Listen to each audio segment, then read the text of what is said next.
Hi folks, afternoon. First of all, an apology that I would like to come up with, and I never normally do this, but I did realise watching back one of my previous videos that I used the word autism in a way that was designed as an insult. That was not how it was meant to come across. So I need to look back on what I say a lot more. 'Cause I think the story I was talking about was about an autistic person, but then that then slipped into me using the word autistic as a slur. So yeah, sorry about that. Won't happen again. I need to catch these things because they are like verbal tics. But anyway, moving on. Today we're going to be doing hobby stories. Not really hobby stories, but hobby pet peeves that you hate.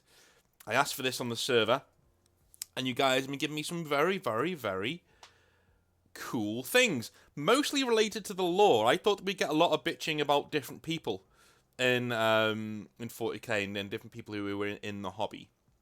But I'll get into them as though I've got a few of those. So I'll get into them as I have them here. But number one is Griffin, and he says, and I quote, "Terminator armor. This armor turns the wearer into a literal walking tank. They can work in the most hellish conditions imaginable, and are essentially invulnerable to all but the most powerful weapons. These guys can walk through artillery barrages and, as long as they avoid a direct hit, come out fine.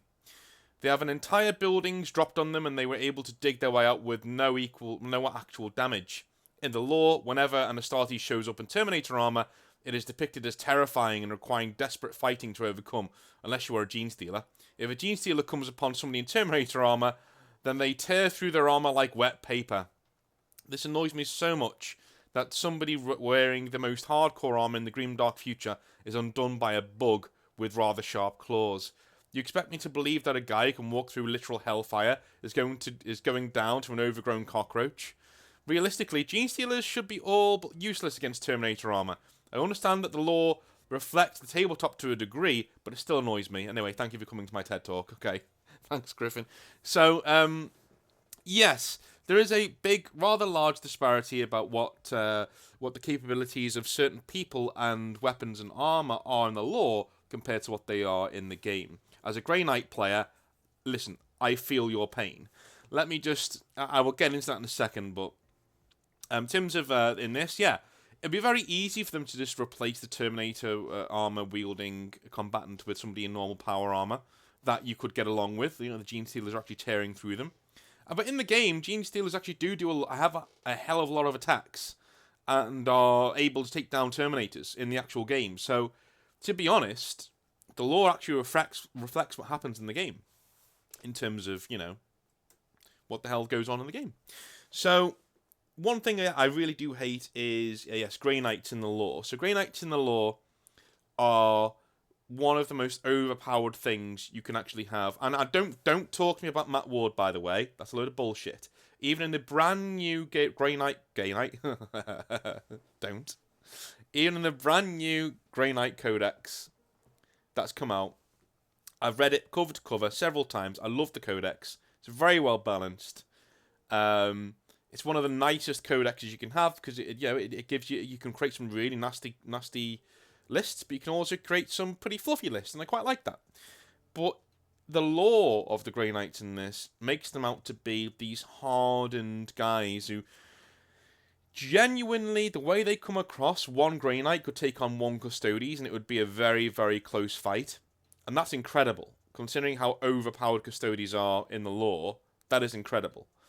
You do get the real notion that Caldor Drago could go toe-to-toe with the Custodes easily and probably wipe the floor with it, But in the game, they're just basically Space Marines with more toys, essentially. That's all they are.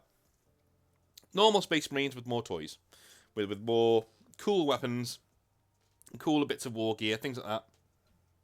But in general, just the same. Just the same. They're no different to normal Space Marines. And that is the dichotomy there. Like, I played a kill team game once where my Grey Knights were annihilated by 5 demons. It's like, okay, it's frustrating. As a player, it's very frustrating, especially if you've bought into the lore. Said, I really like the lore of these guys. That's why I want to collect them. And then the game itself doesn't represent what the hell's going on in the lore. I hate that. It creates a Ludo narrative, breaking of Ludo narrative dissonance. It's gone. Like your agreed upon suspension of disbelief is broken. And as a writer, it grinds my gears. It really does. That Games Workshop, a lot of the time, tend to treat writing about Warhammer like it's for 10-year-olds, and they go into it thinking that no one's going to pull them up on this. But people like me who actually play the game and who actually really like writing and really like storytelling and getting to the point where, you're seeing a single Grey Knight, or a group of 5 paladins go down to, 30 or 40 Chaos Cultists. Like, you fucking serious? Like, it just. I understand why they do it that way. The game needs to be balanced, but at the end of the day, I think there is a happy medium there. I've honestly, if somebody said to me, go and write a Grey Knight Codex, I would write them as a very expensive army, but extremely powerful. Essentially, Custodes. Custodes have more demon hunting than Custodes are very slappy in general, very, very good in combat. I'll tone that down a little bit for Grey Knights, but they're really good at psychic powers, basically, is what I'd do. So, I totally agree with you there, Griffin. I'm completely on your side there. Completely with you. Completely with you. So, right. Lord Shax47 says, for me, it's frankly dumb and annoying passive-aggressive conversations and straight-up aggressive arguments you get into with fanboys because you dislike a certain Primarch and you dare to make your opinion known. Somebody's been watching my videos and watching the comment section. For instance, the way in which Thousand Sons fanboys and parts of this community in general will rabidly defend and justify Magnus's string of did nothing wrongs, while shitting on Russ if he so much as breathes in the lore, tends to make my blood boil out of annoyance sometimes. Not because I'm some furry Viking Rule 34 enthusiast, criminal, okay, but because no difference of opinion is tolerated by these neckbeards who will zealously attack your fake internet points and act condescending to no end. Similarly, if you critique the Khan, Korax, or Rebute Gilliman, get ready for a tidal wave of shit. Less so with Korax, but it will happen. Yes, I completely agree with this, Lord Shax. It is something that I have come across in my time, especially with my Primarch combat capabilities video. I have my own opinions, and we had people who were accusing me of bias, who were saying I was an idiot, who were just saying I was clueless, who were saying I didn't know anything about the hobby, because, basically they're squeeing, they're rending their garments and crying into the wind because I didn't put their favourite Primarch in the S tier, because, and I gave completely valid reasons. And I didn't say I was right. I said it was just an opinion. But it seems to not matter to some people that you say it's just your opinion. You're not allowed one unless it agrees with them. Unless it actually agrees with them. A lot of these people are the same people driving away cool people from the hobby. I've seen people... Normally they do it with girls. I don't know why. But normally they if a girl wants to talk about the lore, they just have this... They look down their... They like they get their glasses down. They look down their glasses and... Their noses at these people like, how dare you talk about the lore that I've spent ages critiquing and going over in detail. You don't know anything about the lore. How dare you talk to me about it? That's gatekeeping. That, for me, that's the one form that we actually do in the hobby that I've seen quite a lot. As I've said before, I don't believe gatekeeping happens on a vast scale in the hobby, as some people seem to say it does. But I do think it does happen, but not in the way that a lot of people seem to think it happens. A lot of people tend to confuse gatekeeping with holding your hobby accountable and having your hobby resemble certain things that it always has done and not wanting it to change, which is fine, because it's your hobby, That's not gatekeeping. That's cleaning house, essentially. Now, what is gatekeeping is somebody coming up to you with a very, very cool attitude of, I love this lore and I want to talk about it for a while, and then reacting to them like they've just shit on your shoe. That is gatekeeping. That's being a twat. That's there's no need for that at all. And most of the people who will react violently, verbally, to you not liking their favourite Primarch, or you just saying, look, giving your 10 cents on their favourite Primarch, those are those kinds of people. And we don't need them in the hobby. Fuck them. Right? Go play Digimon or Yu-Gi-Oh! Or whatever the fucking hell. Go with those guys. But don't be in this hobby, please. Yeah, and you know what? Like I've been accused of this with Lehman Russ, or Lemon Russ, as I like to call him, because I go into him quite a lot, and I've been quite open about not liking his lore in the slightest. But I say that in support of Lehman Russ, in support of him. I think he's a cool character who should be cool, and he's not. He's lame. He's lame as fuck. I just let's look at him like, yeah, lame. Okay, cool. Moving on. So Hydrault says, I just don't understand needing your faction to be in the right or to have pure ideals. Each in universe, some doubt Magnus, some wolves worry about Russ. A famously large number of Dark Angels, fallen or not, suspect the Lion.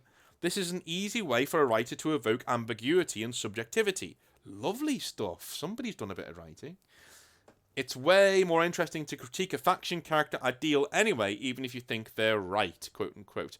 Taking them at face value and assuming the assigned pre-established position in discussion can be fun, but it's also played out. There's probably a joke to be made here, drawing parallels between wargaming and meme arguments. So, yes, I honestly think that I say the same thing about Magic, and I've said it before on the channel. In terms of what makes Magic interesting, the limitations of Magic are far more interesting than their powers, right? And there's a good reason why Batman is more interesting than Superman.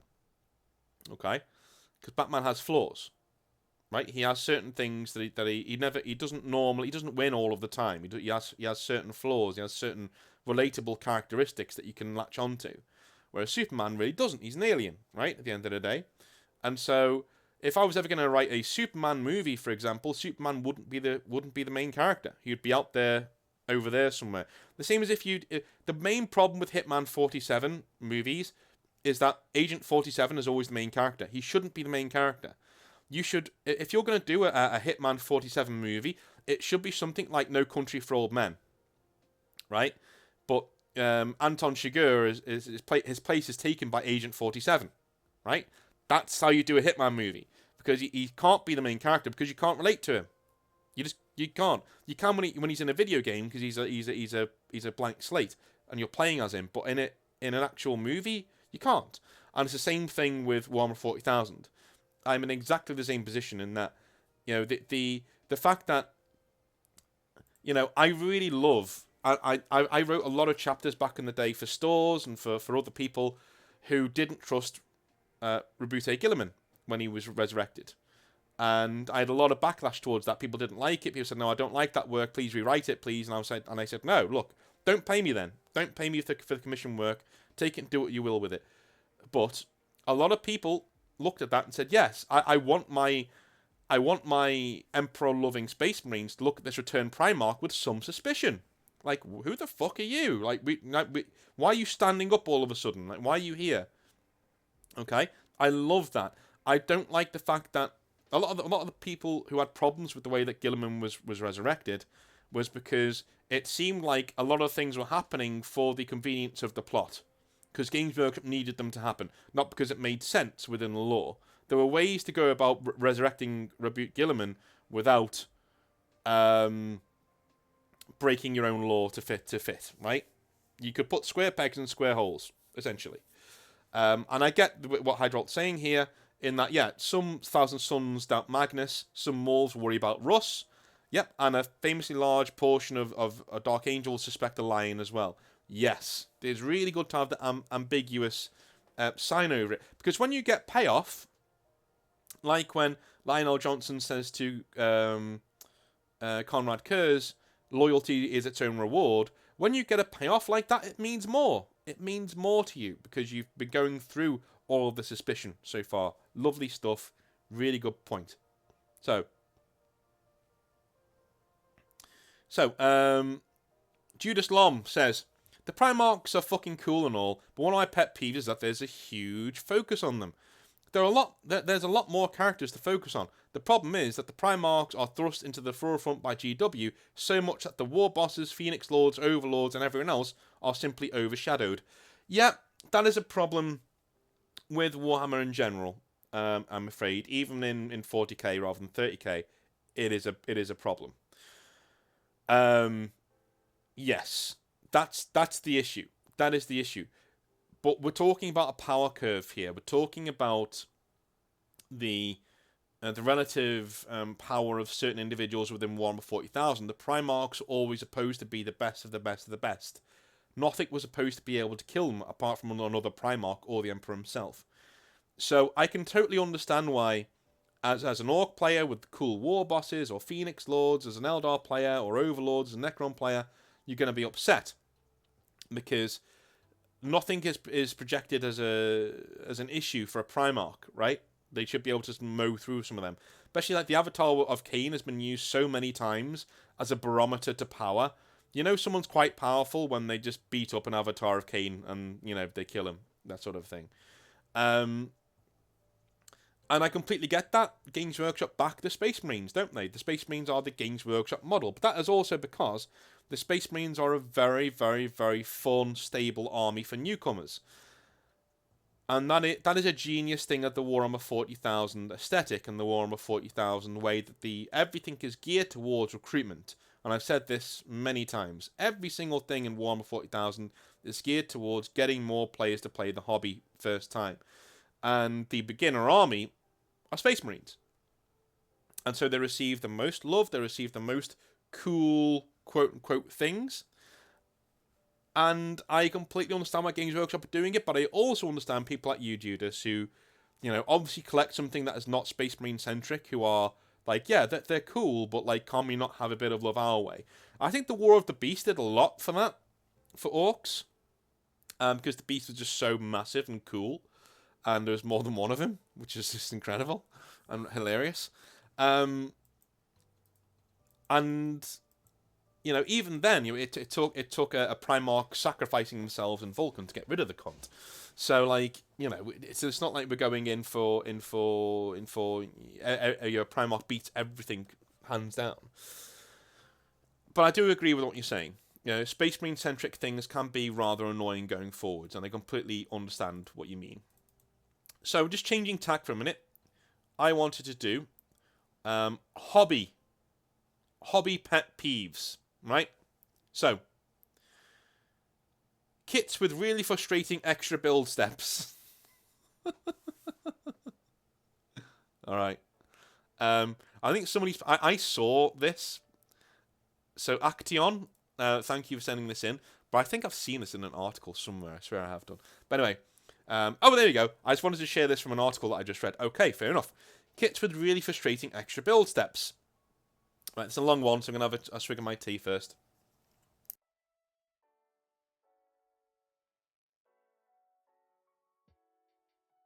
And yeah, I could edit them out, but at this stage, I like a trademark on my videos. And it gives YouTube a nice little place to put the ads. So, kits with really frustrating extra build steps. There is nothing worse than getting a brand new kit and seeing how someone just went crazy with how they cut how they cut it to fit on a sprue. The latest pain is the new Wolfen kit. So this is from a while ago. Alright. They are pretty cool models, lots of neat stuff, but the way GW cut the legs is frustrating. It's not like you can really change up the legs. They're all pretty monopose, so why are each of the legs 6 pieces? Why do we have to have separate feet? When it's pretty obvious that you can just make it one solid piece and have the model have a really strong anchor for the base. Heck, I understand the separation of the arm. Do you know what? I'm with you on this, because the new Space Marines are like this as well. The new Space Marines, that the legs come in 2 halves, and then the shin pads aren't on the legs. It's like, what? I understand that the mold, when it comes out, it could get rid of some of that detail, which gives it a really nice, crevice behind the shin pad, the shin guard, but still, really annoying. For those wondering, it's 2 feet, 2 legs, and 2 thigh plates. Jesus Christ.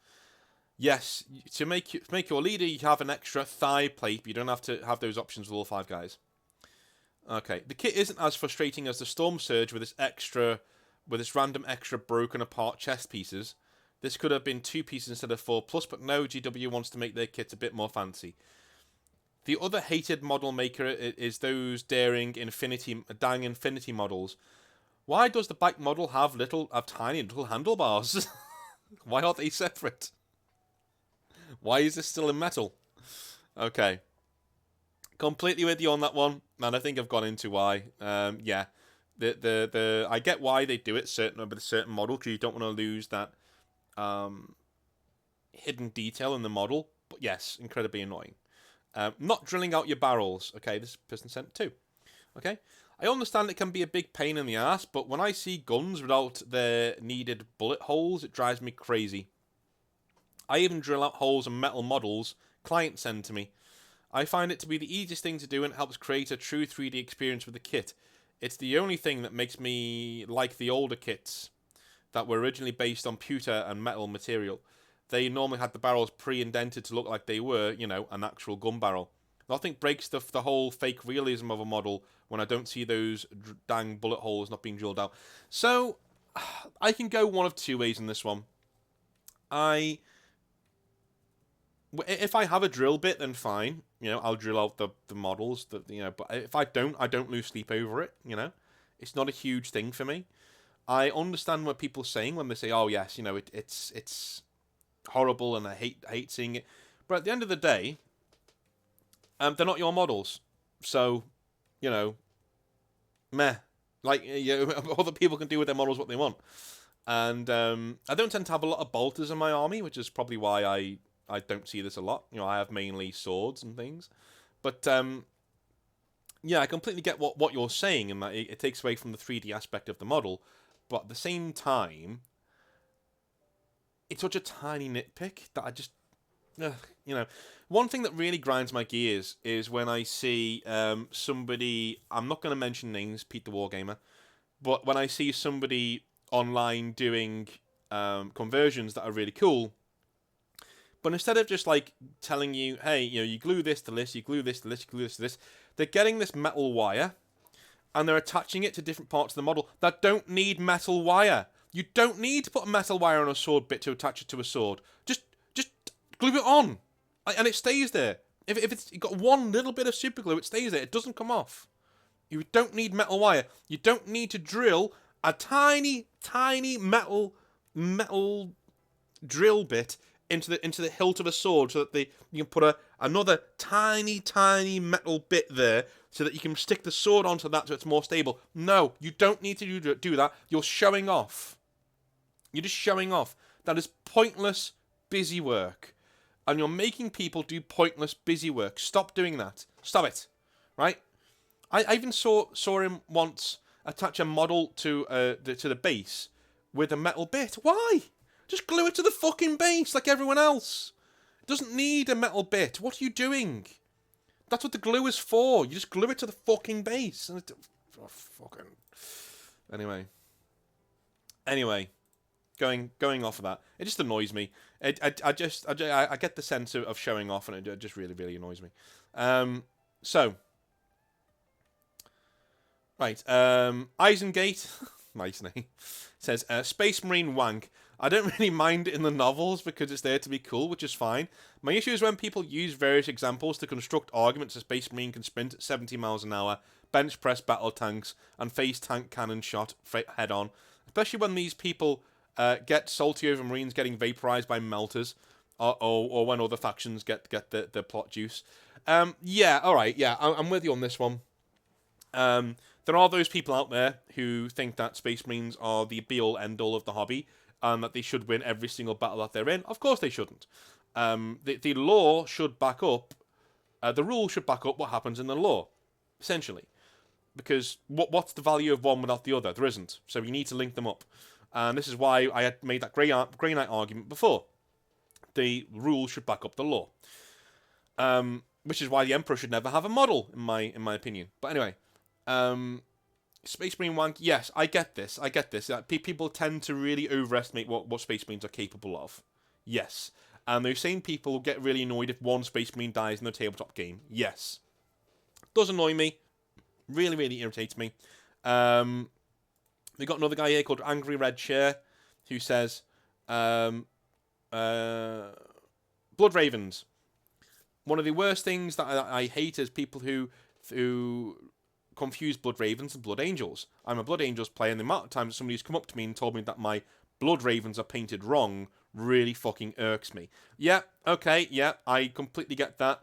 When you're in a hobby store, do not walk up to people and say a definitive statement about their army. Don't. The hobby is so diverse.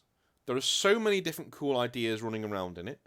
There are so many different cool things that people are trying to do with their models. Never presume. Ask. Walk over there and say, "Hey man, those are really cool. What models are they?" And then the person will say, "These are Blood Angels." And you go, "Oh, like Blood Ravens?" "No, my man. These are Blood Angels. They got nothing to do with Blood Ravens. Here's what the Blood Angels lore is like." And you get into a nice discussion about the hobby. That's what it's all about. Do not walk up to somebody and tell them that their Blood Ravens are painted wrong. That is a dick move, and it is an ignorant move that only goes to show how little brain cells you actually have. Never ever make those statements about somebody else's models, right? Because it's a dickhead thing to do. Just don't do it. Please don't do it. All right? Just don't. All right. So next one. Logic. Spelt weirdly. Whenever writers try to use specific numbers, the writers understand that the universe is really, really big, so they will try to use really, really big numbers to compensate. But oftentimes these numbers, while sounding impressive, are either laughably small or laughably big. For example, I posted an excerpt from the Grey Knights Codex a while ago here. This is the last Grey Knights Codex. After doing the math, it is revealed that of 1 million novitiates, only one successfully becomes a Grey Knight. The rest of the 1,000 strong chapter represents 1 billion failed novices. Keep in mind, every single novice is a psyker. Assuming 1,000 Grey Knights, with the oldest being around 800 years old, that would mean they were shipping nearly 3,500 psykers on average to Titan per day, to a super secret training facility that they somehow managed to keep secret, even though they ship around 1 million psykers there every year. The writer wanted the Grey Knights to sound impressive and badass by using specific numbers. He just turned the thing into a joke. There's many other examples. They should just stop using specific numbers. Okay. Yes, I completely agree. When I'm writing lore for tabletop games, unless it's dates, I generally avoid using numbers, because it's far too easy to say, well, you use this number here, why you're not using this number here? You know, yeah, like for this Space Marine chapter, you're using this number. Well, why aren't you using this number for this Space Marine chapter? Because they're more powerful than that Space Marine chapter, and blah blah blah blah. Off we go. 40k lore especially should never be handled in specifics, because as soon as you start doing that, you're creating a power level that is gaugeable, right? And that's something that the Grey Knights have been guilty of for a long time. That really annoys me, actually. In that the Grey Knights are one of the only factions in the lore that have specific numbers attached to them that make them stand out from normal Space Marines. Now, I understand why Games Workshop are trying to do this. They're trying to make them very special. But on the flip side of that, what you're doing by having this is you're not making the Grey Knights more special. You're making everything else around them less special. Because the person who's reading the Grey Knight Codex has already bought the Codex and already wants to collect Grey Knights. So you're preaching to the choir. But everyone around them who hears about this is saying, well, hang on, fuck those guys. Why do they get the 1 in a million people to go over there? Do you know what I mean? It's not a great look. There needs to be less specific numbers and things like that in Warhammer 40,000, because we're told all the time, by the way, and this is the Games Workshop's get out of jail free card, we're told all the time that the lore of Warhammer 40,000 is told by an unreliable narrator, and that is the Imperium itself, right? It is a place where so many things can go wrong, so many bits of different information can go missing, or get changed or redacted, that things never really stay the same for very long anyway. But This is exactly why you should stop using specific numbers in Warhammer 40,000 lore. Stop it. Don't do it. And please stop doing that with Grey Knights. Just say they're really fucking rare.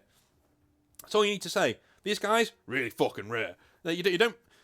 You manage to do it with Astartes. With Custodes. Custodes are really, really rare.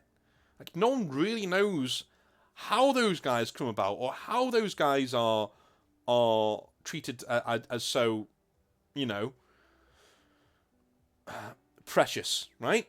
Do the same for Grey Knights. It sort of comes across in the lore that they're really rare. So all we need to do is say that these guys are so precious and rare. But we have so little of them that their training needs to be incredible, right? There's also nothing wrong with making glass cannon Grey Knights by having certain Grey Knights be okay Space Marines but really powerful Psykers. There's nothing wrong with that. Because really powerful Psykers are really powerful combatants anyway. They don't have to be the best of the best of the best of the best all the time, right? Only the Chapter Master really needs to do that. In the Astral Blades, my own Space Marine chapter, they're all quite powerful, but the only one who's really Kaldor Drago could beat most people up tier is the Chapter Master himself. Everybody else is, General Marine Standard. And Grey Knights, they should be General Marine Standard, but really powerful Psykers with really cool war gear. That's it. Okay? So, at the risk of going on and on and on and on, we're past the 30-minute mark now, so I'm going to call it there. Thank you for sending me your hobby pet peeves. These are more lore pet peeves, which I quite like, because I'm a big lore fiend anyway. But thank you so much for watching. Love you all a long time, and I'll speak to you again soon. Have a good one.